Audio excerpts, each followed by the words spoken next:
어느 공동체를 가면 악마 이야기를 많이 하는데 저는 성경 그대로 이야기를 해서 성경에 나오는 악마가 있을 때만 이야기를 합니다.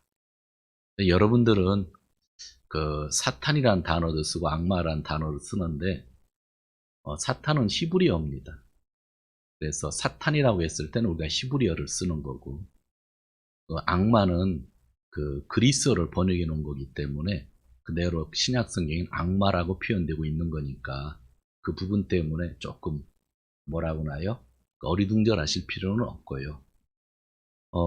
지난주 예수님께서 광야에서 정말 거침없이 말씀을 선포하셨잖아요. 그리고 그 광야에서 하나님께서 나는 너를 좋아한다 하는 말씀을 주셨고 그것이 오늘 광야를 사는 저희에게 주시는 말씀이라고 그랬습니다. 그런데 오늘은 광야에서 또 유혹을 하고 있는 그런 모습, 악마의 유혹을 통해서 예수님이 유혹을 이기시고 우리에게 주신 말씀을 통해서 우리가 좀 말씀을 잘 살펴보려고 합니다. 우리가 신앙생활을 하고 있는데 대부분 여러 가지 유혹을 받게 됩니다. 유혹이 없으면 좋겠지만 정말 주를 위해 살기로 작정하면 악마는 여러 가지 방법으로 우리를 유혹하기도 합니다. 어떤 의미로 보면 유혹을 당할 때 내가 예수님을 잘 믿고 있으니까 유혹받는구나 생각하시면 거의 틀림이 없을 것입니다. 오늘 본문을 보니까 예수님은 성령 충만하실 때 유혹을 받았다고 합니다. 예수님을 믿으니까 유혹이라는 걸 아는 거지. 예수님을 믿지 않는 사람은 유혹인지 아닌지 모르고 그게 생활인 거거든요. 그러니까 세상 사람들은 그냥 삶이에요. 근데 우리는 예수님을 믿기 때문에 이것이 유혹인지 아닌지를 알 수 있다고 한다면 예수님 믿는 입장에서 오늘 말씀을 살펴보아야만 합니다. 예수님이 40일 동안 광야에 계셨는데 금식하신 것 같아요. 그냥 일방적으로 밥만 굶으신 게 아니라 아마 기도를 하셨겠죠. 그리고 나니까 얼마나 시장하셨겠어요. 그때 처음에 악마가 와서 예수님을 유혹합니다. 그것이 3절인데 4장 3절 같이 읽도록 합니다. 악마가 예수께 말하였다. 내가 하나님의 아들이거든 이 돌더러 빵이 되라고 말해 보아라. 저는 이 표현을요 가장 절실한 것에 대한 유혹이라고 표현을 합니다. 정말 예수님이 40일 동안 광야에 있었고 그 광야에서 가장 절실했던 것은 먹지 않았기 때문에 먹는 거란 말이죠. 근데 사탄은요, 악마는요, 우리가 가장 절실한 것을 가지고 유혹해요. 빵이 좋은 거예요, 나쁜 거예요? 좋은 거잖아요. 정말 필요한 거잖아요. 그런데 악마는요, 이렇게 필요한 것을 가지고 내가 절실해하면 유혹한다고 하는 거죠. 요즘 코로나19의 상황에서 우리가 절실한 것은 자유롭게 사는 거 아니에요? 자유롭게. 이 습관이 돼가지고요. 마스크를 쓰는 게 습관이 되니까 차 운전하면서도 마스크를 쓰고 30분 동안 제가 올 때가 있더라고요. 그런데 도중에 운전하면서 생각이 나요. 아, 이거 왜 썼나 하는데 귀찮아서 안 벗는? 그런 걸 보면서 참 불편하면서도 익숙해졌는데 그러면서 우리는 자유롭게 살고 싶다라고 하는 것을 절실히 느끼고 있습니다. 그런데 코로나 해결이 가장 절실하다고 생각하면 할수록 감염 대책에 대해서 불만이 더 나올 수 있고 백신 접종 때문에 여러 가지 설 속에서 고민하게 되는 거예요. 절실하게 자유롭고 싶은데 절실함에 우리가 집중하다 보면 괜히 다른 이야기에 우리가 좌지우지 될 때가 많이 있다고 하는 그런 이야기입니다. 그리고 잘못된 정보의 영향도 받을 수 있는 거죠. 그런 데서 우리에게 유혹이 오는 거예요.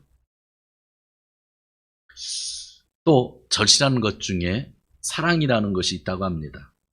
그래서 일부의 사람들은 사랑받는다는 느낌만 들어도 거짓이라는 것을 알면서도 따라간다고 하죠.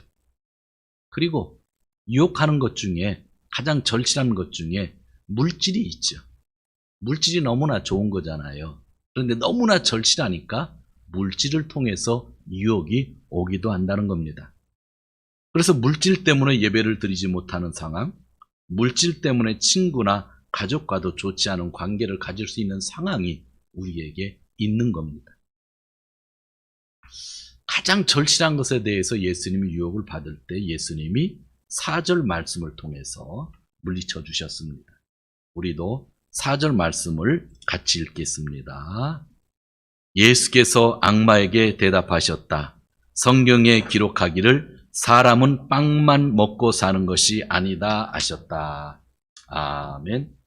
빵만 먹고 사는 것이 아니다. 우리가 아무리 절실하더라도 하나님이 우리에게 원하시는 인생의 목적과 다를 수 있다는 것을 여러분 꼭 기억하셔야 돼요. 내가 절실한 것과 하나님이 나에게 품으신 뜻과 같지 않을 수 있다는 걸 인정하는 것이 겸손하게 신앙생활을 할 수 있는 것입니다. 어떤 분들이 이런 질문을 할 수 있을 겁니다. 목사님, 그래도 목사님 기도하시니까 조금은 감 잡으시지 않아요? 뭐요? 왜 코로나가 끝나지 않는 거예요? 그러죠. 꼭 질문을 하면 쉬운 건 않고 어려운 것만 해요. 그럼 제가 어떻게 질문하게요? 대답하게. 전 성경에 있는 것이 순식간에 튀어나옵니다. 그리고 이런 대답을 하죠. 코로나19의 감염 대책보다 더 중요한 것이 있다는 것을 알려주시는 하나님의 뜻이 있다고 얘기하죠.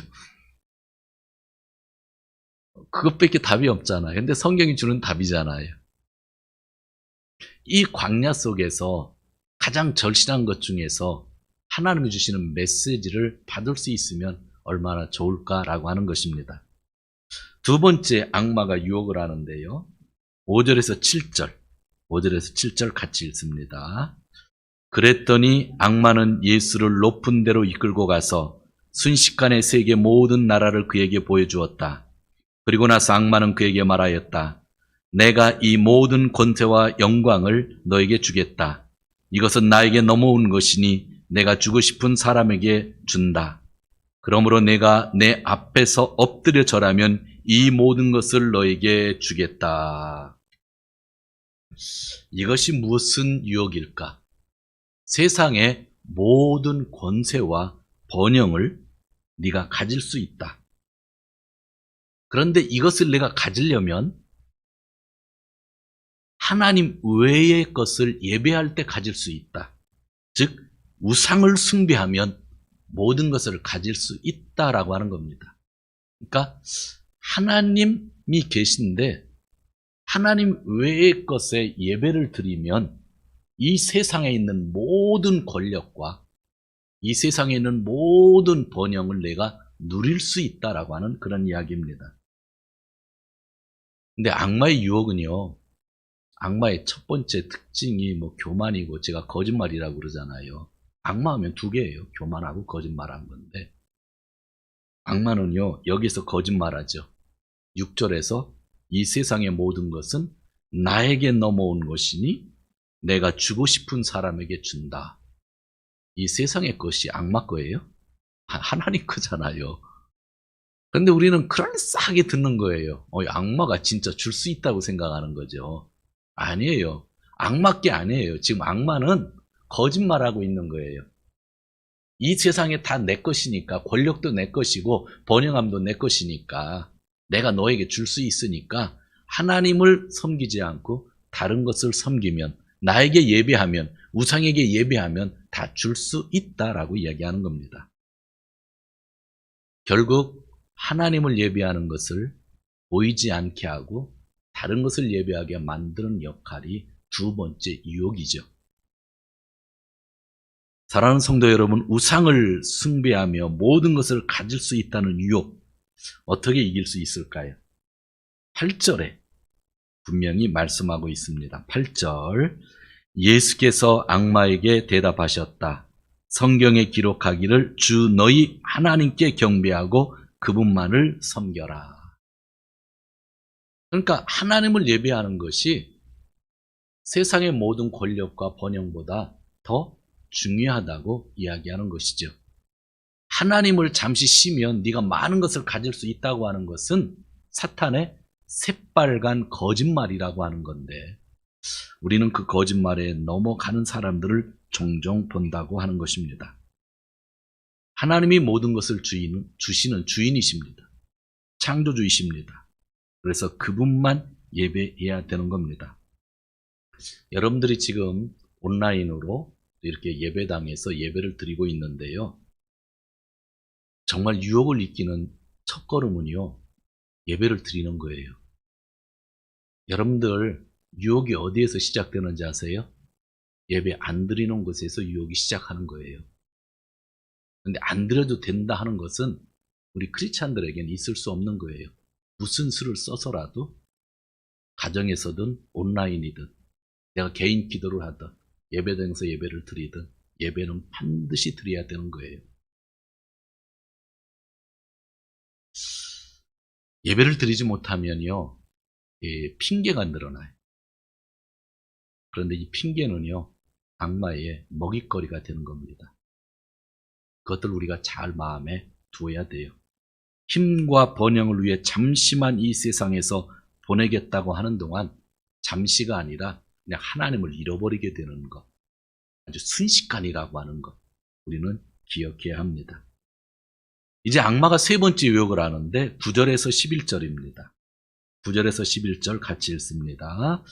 그래서 악마는 예수를 예루살렘으로 이끌고 가서 성전 꼭대기에 세우고 그에게 말하였다. 내가 하나님의 아들이거든 여기에서 뛰어내려 보아라. 성경에 기록하기를 하나님이 너를 위하여 자기 천사들에게 명해서 너를 지키게 하실 것이다 하였고, 또한 그들이 손으로 너를 떠받쳐서 너희 발이 돌에 부딪히지 않게 할 것이다 하였다. 이게 무슨 유혹인가? 나를 최고로 보이게 하려고 하는 유혹, 명예욕일 수도 있다고 우리가 생각해 볼 수 있습니다. 악마의 말처럼 예수님이 뛰어내려도 아무런 문제가 없을 수 있습니다. 그건 틀린 이야기가 아닐 겁니다. 악마는요, 어느 때는요, 오늘처럼 성경 구절을 가지고 오는 거예요. 내가 교회를 다닌다 하면서 유혹이 오는 거고, 내가 목사다 하면서 유혹을 주는 거고, 하나님의 말씀이 이렇게 기록되었다 하면서 찾아오는 거죠. 여러분들 여호와 증인을 아예 안 만나 보셨지만 저는 만나봤어요. 젊었을 때는 여호와 증인을 내가 복음을 정해서 거꾸로 꺾어보겠다고 작정을 하고 여호와 증인의 집에 들어가서 전도하다가 실패하고 울고 나온 적이 있습니다. 나보다 성경을 더 잘 들어요. 나보다 성경을 더 잘 찾아. 딱딱 맞게끔. 나오면서 진짜 울고 나왔어요. 너무 분해가지고. 지금은 어떻게 이기는지 아니까 상관이 없는데, 이단도요, 우리가 가지고 있는 성경 말씀을 가지고 이야기를 하는 거예요. 오늘 악마가 성경에 기록된 말씀을 가지고 이야기를 하는 거예요. 여러분들 정말 주의 깊게 보는 거예요. 그러니까 우린 그 성경 말씀에 써 있으니까 그대로 하면 명예롭게 될 거다라고 하는 생각을 하는 거잖아요. 그대로 믿으면 뭔가 될 것 같잖아요. 목사님이 성경 구절을 이용하고 설교했으니까 아멘 오면 복 받을 줄 알잖아요. 전 생각지도 않고 아멘 하는 걸 아주 싫어하거든요. 그런 거 있잖아요. 뭐 손 들고 하면, 손 내리고 하면, 뭐 그냥 계속 아멘만 하다가 나중에 집회가 끝나면 아멘한 것밖에 기억이 안 나는데 왜 아멘 했는지 모르잖아요. 왜 그렇게 우리가 그렇게 미련하게 사는지 모르겠어요. 근데 미련하게 가르치면 사람이 단순해지니까, 모르면 또 잘 따라오니까 그렇게 하는 사람들이 있는 것 같은데 절대로 그럴 수 있는 게 아니에요. 사람들이 성경을 읽다가 이단에 빠지기도 하지만요, 목사님들의 잘못된 가르침 때문에, 성도들의 잘못된 가르침 때문에, 부모들의 잘못된 가르침 때문에 이단에 빠지는 경우가 훨씬 많아요. 세상 사람들은 이단에 안 빠져요. 성경 말씀 몰라서. 근데 성경 말씀 조금 아는 사람들이 빠질 가능성이 너무 많은 거예요. 그래서 우리에게는 불교 신자가 두려운 게 아니라 예수님 믿는 사고 하는 사람이 잘못된 생각을 가지고 있는 것이 더 어려움을 겪을 수도 있다는 거죠. 내가 잘한 것이 참 많이 있어요. 그러나 내 잘한 것이 많은 곳에서 내가 영광을 받는 명예를 취하면 하나님의 일이 보이지 않게 된다고 하는 걸 꼭 기억해야 돼요. 아, 이게 하나님의 뜻이다 하고 일을 했는데 그 일의 성과가 좋으면 인간들은 하나님께 영광을 돌리지 않고 그 일한 사람에게 영광을 돌리고 일한 사람만 남게 되잖아요. 그런 걸 조심하라는 거예요. 거기서 유혹이 온다고 하는 그런 이야기죠. 정말 보이고 싶어하는 그 유혹을 이기기 위해서 어떻게 해야 되나요?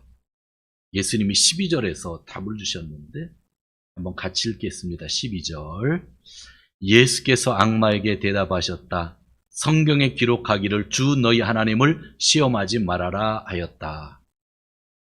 이 구절이 쉬운 것 같은데 이해되는 것 같은데 이해도 안 되는 거예요. 왜? 예수님이 지금 성전 꼭대기에서 뛰어내리면 천사들이 와서 너를 붙잡아 주겠다고 성경에 써 있으니까 뛰어내리라고 그랬어요.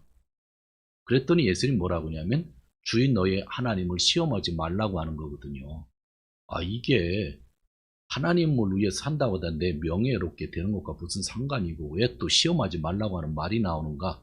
이게 문맥이 안 맞을 수도 있잖아요. 이럴 때 고민이잖아요. 이럴 때 목사가 필요한 겁니다. 이럴 때. 예수님이 지금 예루살렘 성전에 올라갔죠. 그러면 이스라엘에게 있어서 제일 중심이 어디예요? 성전이잖아요. 그럼 성전 주위에는 신앙이 좋다는 사람이 엄청나게 많죠.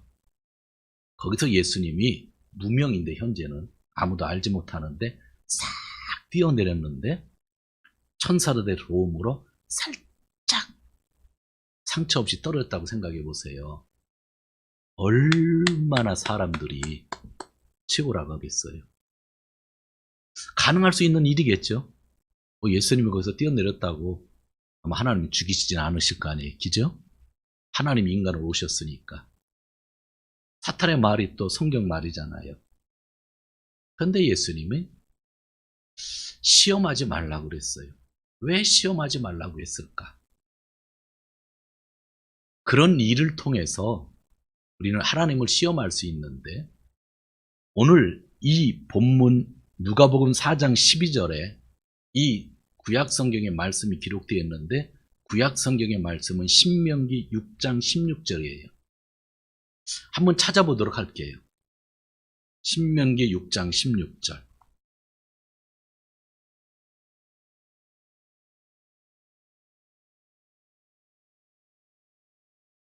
같이 읽겠습니다. 신명기 6장 16절 시작. 당신들이 마사에서 시험한 것처럼 주 당신들의 하나님을 시험하면 안 됩니다. 하나님을 시험하지 말라는 성경 구절을 예수님이 쓰셨는데 이 구절을 쓰신 거예요. 근데 이 구절을 읽어도 여러분들 이해가 되셔요? 안 되죠. 이 구절의 배경이 어디냐면 출애굽기 17장에 있습니다. 출애굽기 17장 7절.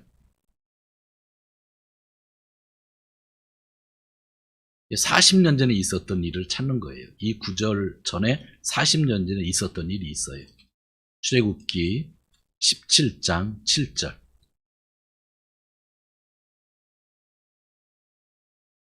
(17장 7절) 같이 읽습니다. 이스라엘 자손이 거기에서 주님께 대들었다고 해서 사람들은 그곳의 이름을 무리바라고도 하고 또 거기에서 주님께서 우리 가운데 계시는가 안 계시는가 하면서 주님을 시험하였다고 해서 그곳의 이름을 마사라고도 한다. 이스라엘이 이집트에서 노예 생활을 하다가 모세와 함께 탈출을 했죠. 하나님이 도와주신 거죠. 홍해 바다를 건넜고 모세가 찬양을 했고 그 누나 미리암도 찬양을 했어요. 그 엄청난 일을 경험했는데 조금 걷다가 물이 없으니까 사람들이 난리가 난 거예요. 그리고 모세에게 대들은 거예요. 막 모세에게 대들고 하나님께 대들은 거예요. 그러니까 모세가 화가 나서 하나님 쟤들이 나 대들어요. 하나님께 대들어요. 그랬어요. 그랬더니 하나님이 이제 물을 주셨잖아요. 그래서 모세에게 대들었고 하나님께 대들었다 해서 거기를 무리바라는 지명을 주셨어요. 우린 그걸 잘 알잖아요. 그런데 그 뒤에 또 하나 숨은 뜻이 있었어요. 마사라고 하는 지명도 주신 이유는 사람들이 하나님을 시험했는데 뭐냐면 대들면서 속에 어떤 마음이 들었냐면 하나님이 살아계신지 안 살아계신지 이 물을 통해서 알 수 있다는 마음을 가진 거예요. 그러니까 물을 주면 하나님이 우리 안에서 살아계신 거고 물을 주지 않으면 살아계시지 않고 하는 마음을 먹었다는 거예요. 단순히 물을 달라고 한 게 아니라 물을 통해서 하나님이 있는지 없는지를 생각했다는 거. 그런 시험을 하지 말라는 거. 그러니까 악마는 예수님 보고 뛰어내리라 해서 내가 최고의 명예를 얻을 것이고 내가 앞으로 세상 사람들에게 유명한 사람이 될 거라고 주었지만 그 속뜻은 뭐라는 거예요? 하나님이 계시는지 안 계시는지를 보여주려는 시험. 그러니까 예수님이 뛰어내리라고 하면 야 하나님 계신다면 네가 뛰어내리면 살 거 아니냐 그렇고 안 뛰어내린다고 하는 건 당신 스스로가 하나님이 없다고 하는 거니까 하는 그런 시험을 했다는 거예요. 한 가지 예를 들어볼까요? 성전 건축. 저는 좋은 거라고 생각하는데 무리하는 건 싫어해요. 그런데 성전 건축을 엄청나게 무리를 하잖아요. 저는 지금 성전 건축이라는 용어를 안 써요. 회당 건축이지 성전 건축이라는 건 신약시대에 용어 자체가 잘못됐어요. 우리가 성전이기 때문에 그냥 회당을 건축하는 건데 이제 한국에서는 성전 건축한다고 하면 어떻게 해요?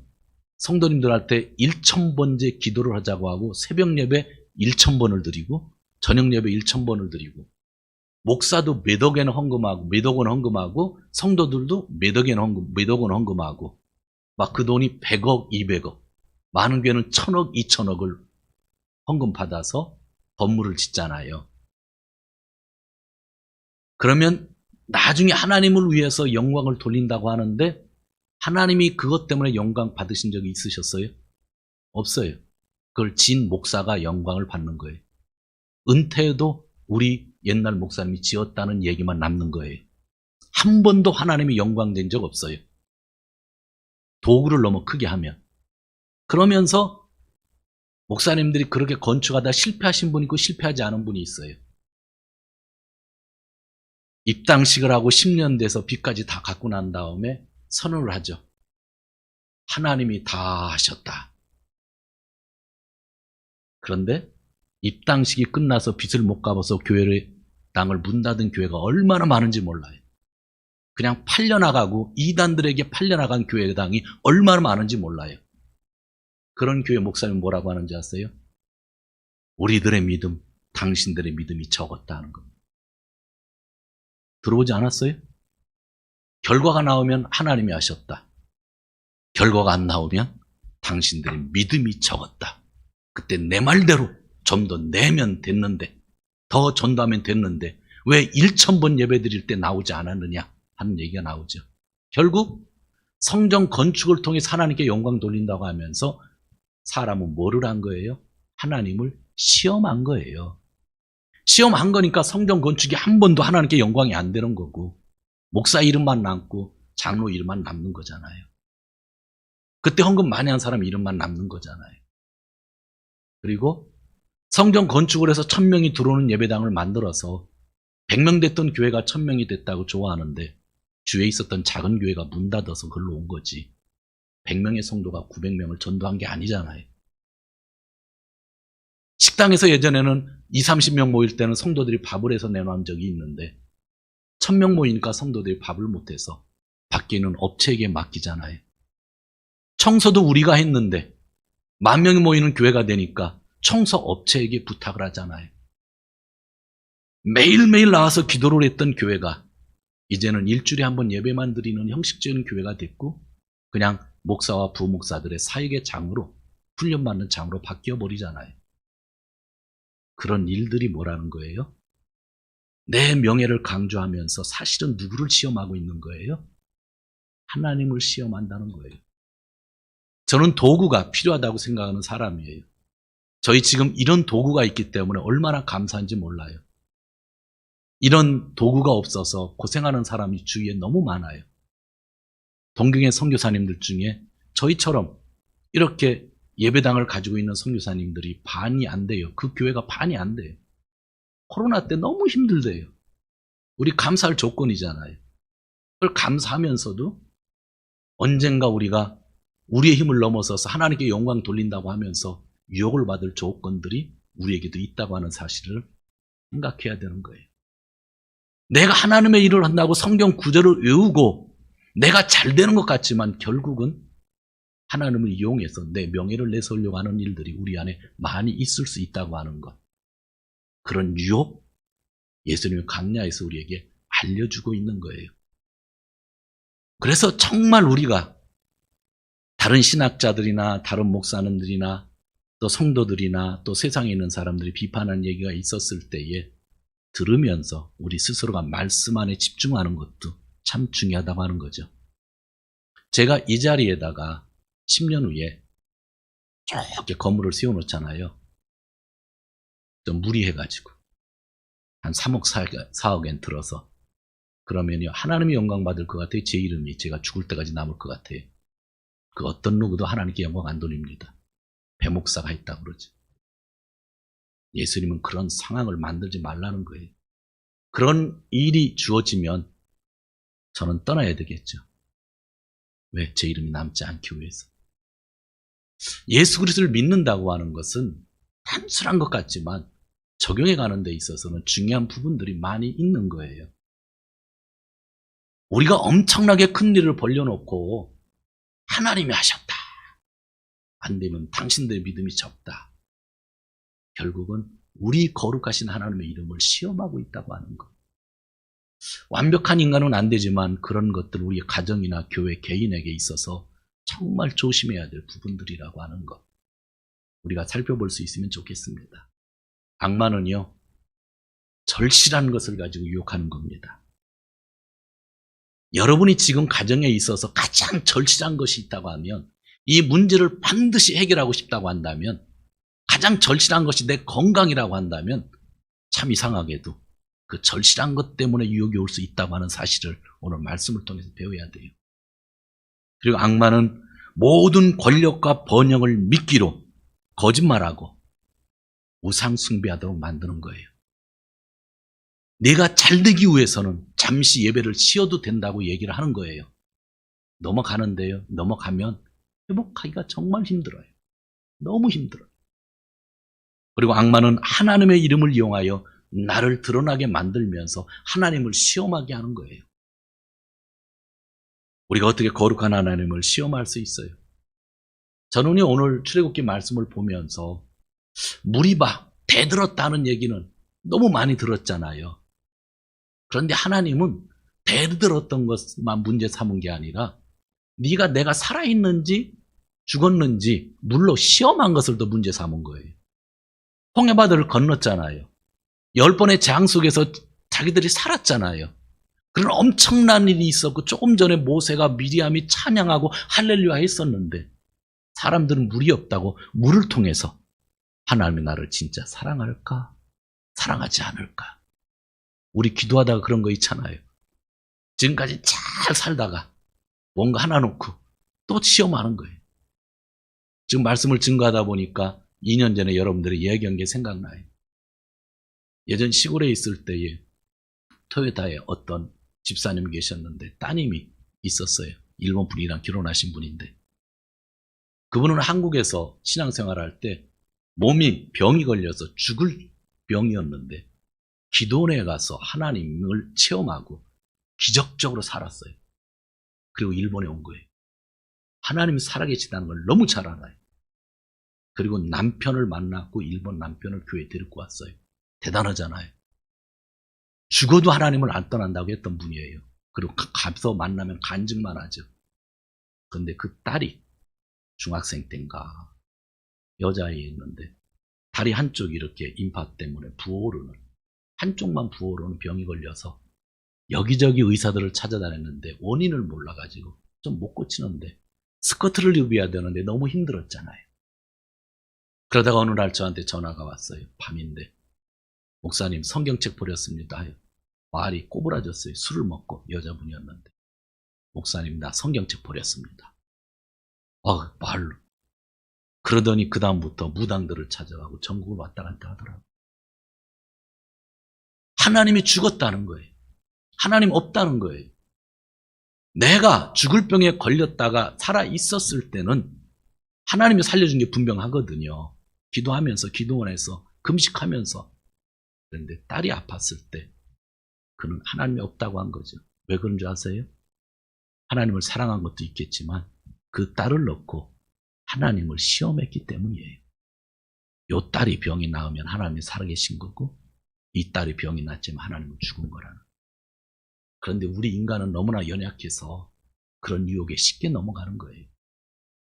내 경험이 그렇게 만들었고 오늘 악마는 성경 말씀을 통해서 그렇게 얘기를 하고 있잖아요. 이런 유혹이 저와 여러분에게 너무나 많이 있는 거예요. 그런데 오늘 예수님은 이 광야에서 그 유혹을 이기시고 우리에게 유혹을 이기는 방법들, 유혹이 어떻게 오는지를 알려주셨다고 한다면 정말 이 말씀을 우리가 마음에 담고 살아야 돼요. 억울하잖아요. 처음부터 예수님 안 믿었으면 억울하지도 않아. 너무 억울하잖아요. 10년, 20년, 30년. 그리고 여러분들이 하나님께 드리는 헌금만 저축해 놨어 봐요. 벌써 집 한 채 샀지. 아파트 투자 안 해도 될 텐데.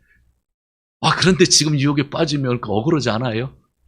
막 천국의 길이 막혔다면 억울하지 않아요? 예수님이 광야에서 우리에게 처음 출발하실 때 주신 말씀 여기 있다고 한다면 정말 우리가 마음에 담아야 되는 거죠. 오늘 예수님은 4절과 8절과 12절에서 전부 하나님 말씀으로 악마를 물리치셨습니다. 마지막 말씀을 드리려고 합니다.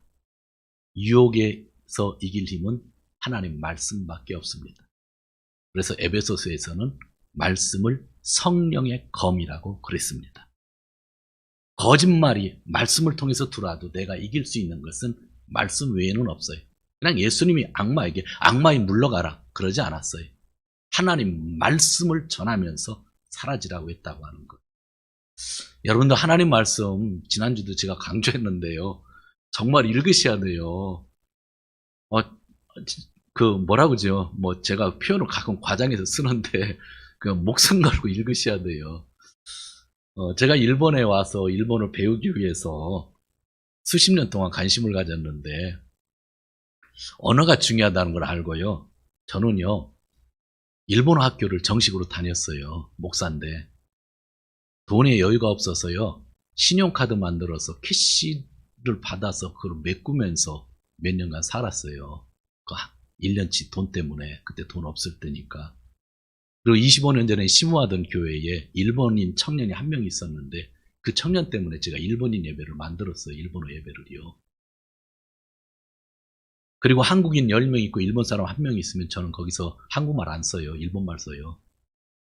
지금까지 그렇게 살았어요. 왜? 근데 일본에 1명이라도 일본에서 선교 일을 하고 전도하고 싶어서 도시 사역을 할 때 한국인들이 많이 와서 참 도움이 많이 됐고요. 너무나 좋은 분들이 많았어요.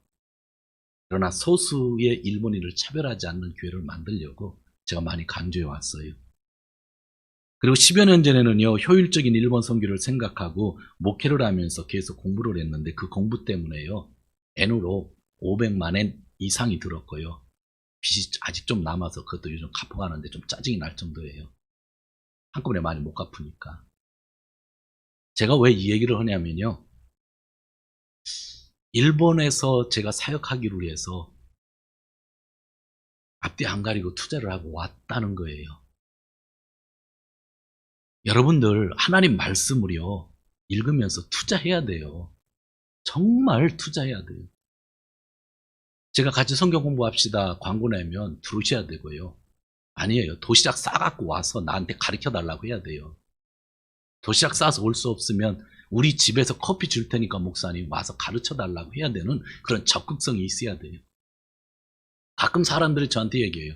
하나님 성경을 많이 안다고 행동이 좋아야 되죠. 저는 100% 찬성이에요. 행동이 중요해요. 그런데요. 성경 말씀을 모르는데 어떻게 행동할 거예요? 그런 생각 안 해봤어요? 하나님 말씀을 모르는데 어떻게 좋은 행동이 나와요? 그래서 기초적인 것이 중요한데 기초적인 것에는 아낌없이 여러분들이 힘을 넣어야 돼요.